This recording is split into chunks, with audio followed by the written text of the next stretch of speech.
So we're at this seminar and someone took my pen. I had no idea who it was. I turned to the person next to me and said, "You took my pen."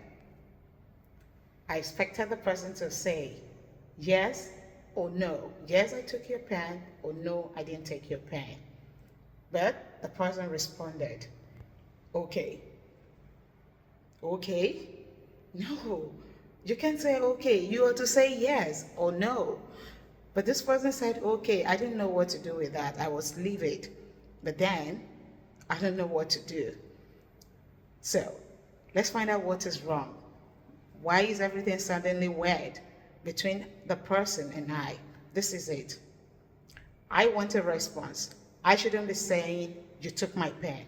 That was me using a falling tone. When you use a falling tone, you're making a statement. So the person was right to have said, "Okay."